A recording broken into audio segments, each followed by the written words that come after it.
김민석 총리가 당대표에 나오겠다라는 얘기가 공식적으로 나왔잖아요. 지금 네. 저기 그 정청래를 비판하는 글에 좋아요를 김민석 네. 총리가 누르셔가지고 네, 저는 굉장히 이제 거기 벌써 노골적으로 시작했다니까요. 변했다라고 예. 보고 있는데 저는 대구가 바로미터라고 보는데 예. 사실 지금 대구에서는 저는 심판을 하겠다라고 하셨던 분들이 많았다라고 들었어요. 예. 그러면서 이제 투표장에도 안 나올 거야라고 하셨는데 네. 그러니까 투표율과 함께 득표율도 같이 봐야 된다라고 예. 보고 있는 것이고요.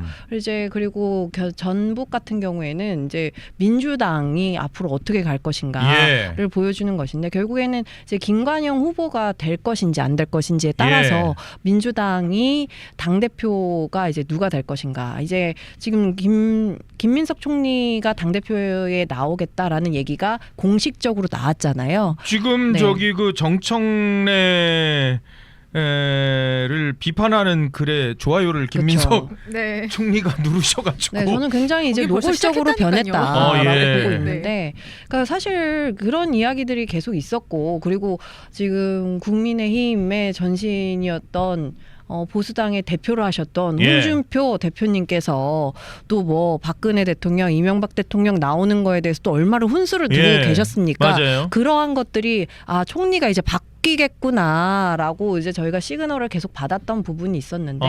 결국에는 김민석 총리가 이제 당 대표로 가면서 예.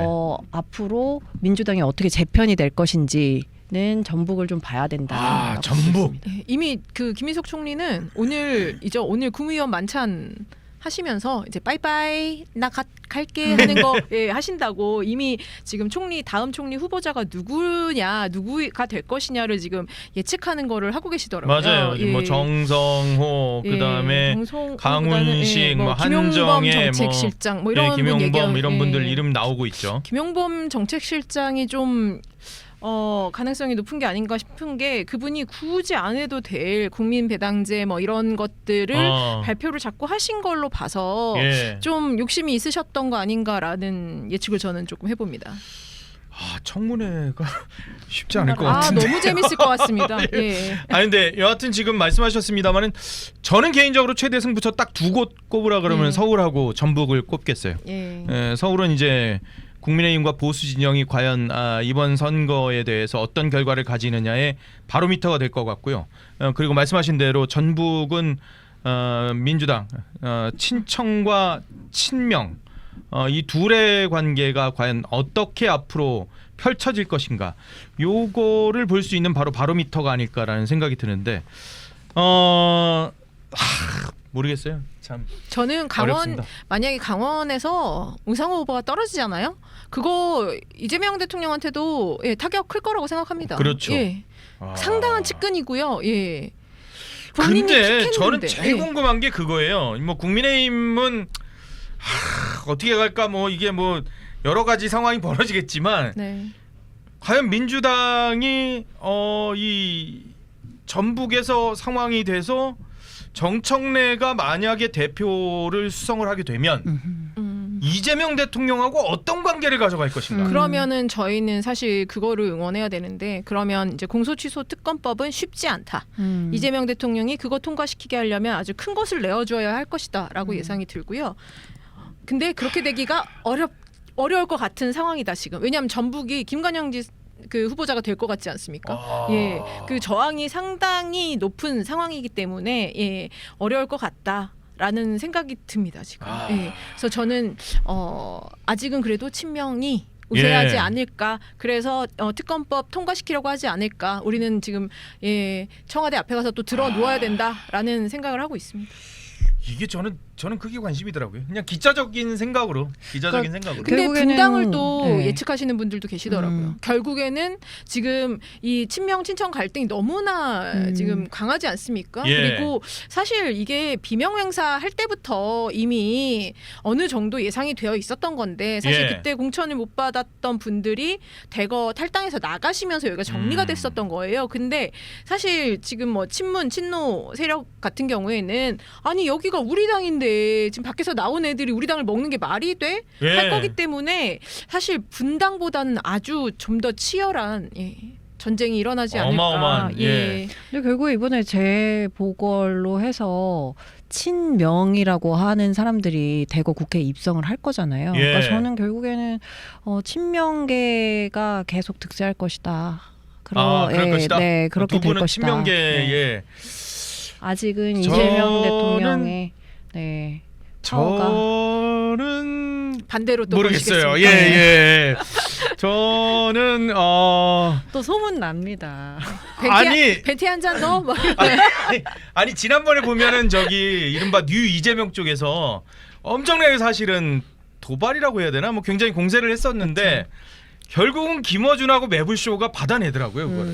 그러니까 지지층이 예. 거기가 센 거죠. 아직 예. 지지 그게 기반이 있기 생각보다 때문에. 공고하더라고요. 네. 이른바 문조 털레이오라고 네, 맞습니다. 이름 짓는 예. 그쪽이 생각보다는 공고한데 지난번에 하긴 사실 내상을 입었는데 네. 과연 이번에는 그 내상이 과연 진짜 큰 부상 혹은 헉하는 걸로 될까 안 될까 그것도 어떻게 보면 관전 포인트예요. 근데 그 문조 털레유에서 지금 털하고 레만 남아 있는 상황이라고 보거든요.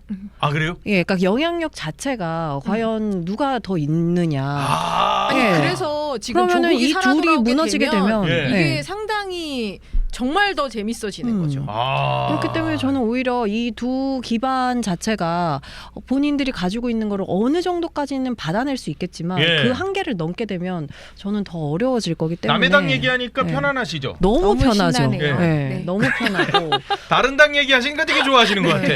근데 아까 다른 어느 분이 우리 다른 집 얘기 관심 없다 예, 그러시더라고요. 사실 예. 근데 그렇게 생각하시는 이게 불만의 이순신님. 네. 예, 이게 근데 우리하고 이제 전혀 상관이 없는 집안 싸움이 아니기 때문에 예. 그렇죠. 맞습니다. 지금 하셨죠. 공소 취소 꼴 안 보려면 줄투표 하이소 이렇게 하셨는데 예. 정말 이거하고 계속 연관된 지금 전국의 일정이 누가 지금 잡느냐에 따라서 달라지기 때문에 우리가 계속 관심을 가질 수밖에 없는 겁니다. 그러네요. 예.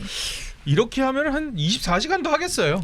24시간 예. 할 것 같습니다. 24시간도 하겠어요, 진짜. 막 제가 내일 밤에 샌드위치, 올까요? 김밥 결국에는 먹으면서. 내일 오늘 밤에 와서 하고 싶으셨던 거 밤샘으로 나 제가 이거 못 했어야 하신 거 되는데 아니에요? 미국 보수지에서 이 월스트리트저널에서 네, 이거 어제도 이재명 못 정부에 하셨다면서요. 대해서 네. 좌양좌, 강경좌파 이게 사실 어떻게 보면 극좌라는 표현의 다른 의미로 그렇죠. 예. 한 것 아닌가라고. 그렇죠. 예. 예, 그리고 거기다 동맹이 민주당 없다. 그렇죠. 그것이 민주당에는 지금- 미국 동맹 없어 이거. 예. 와. 그거 굉장히 큰 겁니다. 지금 선거용으로 제가 볼 때 핵잠수함 뭐 추진한다 이렇게 발표를 했는데 예. 과연 미국에 이 도움을 받을 수 있을 것이냐, 농축 우라늄에 대한 허가를 받을 수 있을 것이냐가 굉장히 중요한 일이 될 텐데 지금 이렇게 나오면 우리 핵잠수함 못 만들 수도 있습니다. 지금 이번 정권 내에서는. 이거 한미 동맹과 관련해서는 여러 가지 지금 이견들이 나오는 것 아니냐. 물론 뭐 한미 동맹 관계가 여전히 공고하다라는 또 다른 또 주장도 있긴 합니다만은 지금 뭐 정동영 통일부 장관도 그렇고 얼마 전에 그 권오을 장관, 네, 고은부 장관도 또 네. 뭐 그 표현도 그렇고 아니 그러니까 장관들을 왜 이렇게 사람이 없나? 권오을 장관이 뭐라 그랬죠? 민주공화국이라 그랬나요? 뭐 인민공화국, 인민 예, 이런 인민공화국이라고. 표현을 예. 쓰면서 참 아니 북한에 어떻게 공화가 있냐고요. 공화라는 거는 세습이 없이 국민들이 그 나라를 이끌어가는 거 아니겠습니까? 안동. 근데 그러니까요. 제가 지금 안동 건가로서 같은 예. 집안으로서 저는 어떻게 넘어가셨는지조차 좀 이해가 안 가는데 근데 원래 그러니까 굉장히 좀 진보적인 분이셨어요.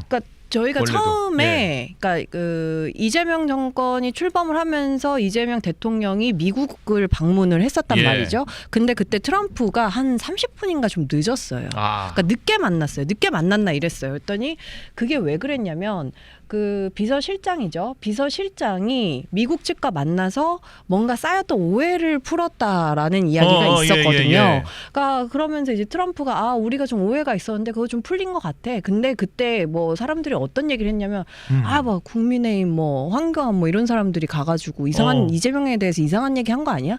그런 게 아니고요. 미국도 싱크탱크라는 데가 있어요. 그럼요. 그 어마어마하죠. 싱크탱크에서 어떤 일을 하냐면 모든 정보를 본인들이 정책에 관련된 정보를 다 수집을 하고 예. 그것을 이제 본인들 미국의 국익과 어떻게 연결을 하는 정책을 그럼요. 만들 것인지에 대한 이제 정보와 정책을 만드는 것이죠. 예. 그러니까 그러한 것들에 기반을 해서 이제 이재명 정부에 대한 트럼프가 정보를 갖고 오해가 있었다라고 한 것인데 과연 저는 그때 풀린 오해가 예. 지금 다시 더 깊어지지 않았을까? 왜냐하면 우리가 쿠팡 문제도 있고 네. 최근에 뭐 모스탄 대사가 입국을 했는데 경찰 수사를 출국 해야 하는데 정지시켜놨죠. 출국 정지까지 예. 하겠다라고 네네. 하고 있는 상황이다 보니 그러니까 본인의 나라를 어떻게 대하는지 미국을 어떻게 대하는지에 대한 그 태도를 보는 것도 저는 중요하다라고 보거든요. 그러니까 자꾸 이렇게 우리 앵커님이 걱정하시던 일이 이 미국 보수지에 이재명 정부는 강경 좌파다라고까지 나올 수밖에 없는 거예요. 근데 이게 왜 문제냐? 예. 결국에는 이 안보 문제가 경제로 연결이 되는 거거든요. 그래서 저는 지금 이재명 정부가 이 코스피 8천, 9천까지 닿는 이것을 가지고 예. 본인들이 굉장히 경제도 잘 하고 있다라고 생각을 하고 있지만 사실은 이것을 뒷받쳐주고 있는 것은 미국의 안보 상황, 그러니까 한미 동맹과 그리고 미국의 경제인 것이거든요. 예. 그러니까 이런 부분을 배제를 하고 자꾸 우리가 잘하고 있어라고 하게 된다면 저는 지금 코스피를 부양하고 있는 이 경제 자체를 언제 이제 다시 또 복귀할지도 모른다라는 예. 우려가 좀 있습니다.